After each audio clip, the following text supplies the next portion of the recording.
और सरकारी नौकरी मिलती कहाँ थी? ऐसी संस्थानों में, जहां पे, ऐसी कंपनियों में जो सरकार ने बनाई थी आपके लिए, रोजगार दिलवाने के लिए और देश को आगे बढ़ाने के लिए। आज जरा पूछिए ना, मोदी जी आते हैं तो, मोदी जी जो ये BHEL था, जिससे हमें रोजगार मिलते थे, जिससे देश आगे बढ़ रहा था, इसका आपने क्या किया? किसको दे दिया? बताएं मोदी जी, किसको दिया? अपने बड़े बड़े उद्योगपति मित्रों को क्यों दे दिया? एक नहीं, जितनी भी सरकारी कंपनियां हैं आज उनके बड़े बड़े उद्योगपति मित्रों के हाथों में है। आज वो उनसे कमा रहे हैं। प्राइवेट हो गई हैं सारी नौकरियां। सरकारी नौकरियां में जो पेंशन मिलता था वो भी नया पेंशन हो गया है। लोग घबराते हैं कि 20 साल के बाद, नौकरी करने के बाद हमारे पैसे कहां डाले जा रहे हैं, हमें खुद नहीं मालूम। कल को गलत जगह डाल दिए, इन्वेस्ट कर लिए, वहां पे कुछ गड़बड़ हो गई, हमारे सारी 20 सालों की कमाई चली जाएगी।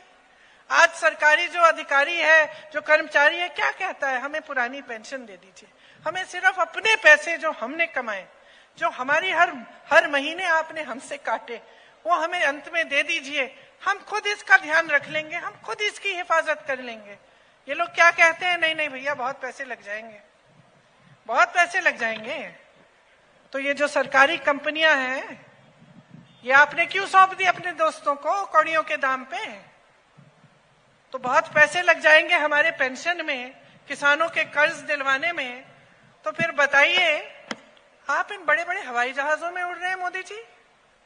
8,000 करोड़ का एक हवाई जहाज, दो लिए हैं। गाड़ी नहीं है भाई और बहनों, हवाई जहाज है। 16,000 करोड़ के 2 हवाई जहाज एक इंसान उड़ रहा है, पूरी दुनिया में घूम रहा है। और जब खरीदे, उस समय मैं यूपी में काम करती थी, गन्ने का बकाया कितना था? 15,000 करोड़ रुपए। 15,000 करोड़ रुपए गन्ने का बकाया। उस समय सारे किसान सड़क पे उतरे थे। काले कानून थे, ये लोग लागू कर रहे थे इनको वापस लेने के लिए।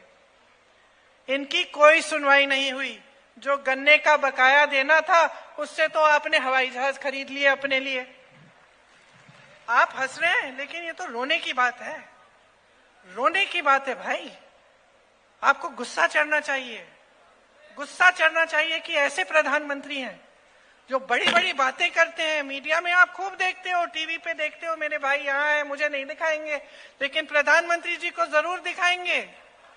कोई बात नहीं, कोई बात नहीं, क्योंकि सच्चाई जनता समझ रही है अब, क्योंकि जनता को दिख रहा है। बहनों और भाइयों, आपके जीवन में तरक्की आ नहीं रही है। क्या हो रहा है बहनों? जीवन में तरक्की आई है क्या? कुछ मिला है? कि चुनाव आ रहा है, 2 महीने पहले बता दिया लाडली योजना।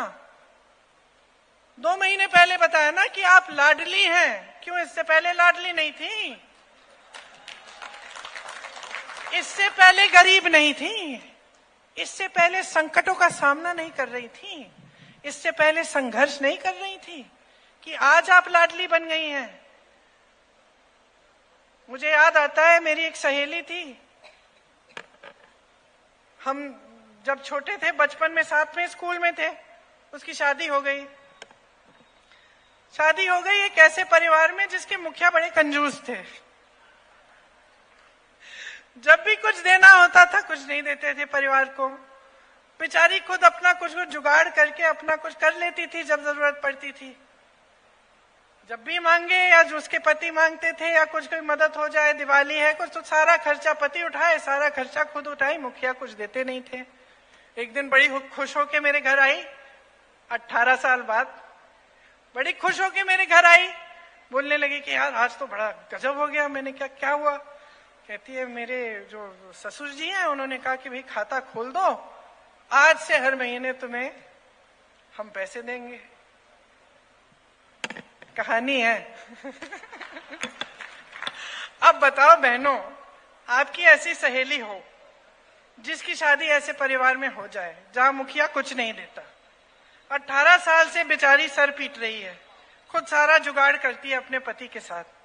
18 सालों बाद एक दिन मुखिया जागे, बोले कि भाई तुम तो मेरी लाडली हो, आज से तुम खाता खोलो, तुम्हें मैं पैसे दूंगा।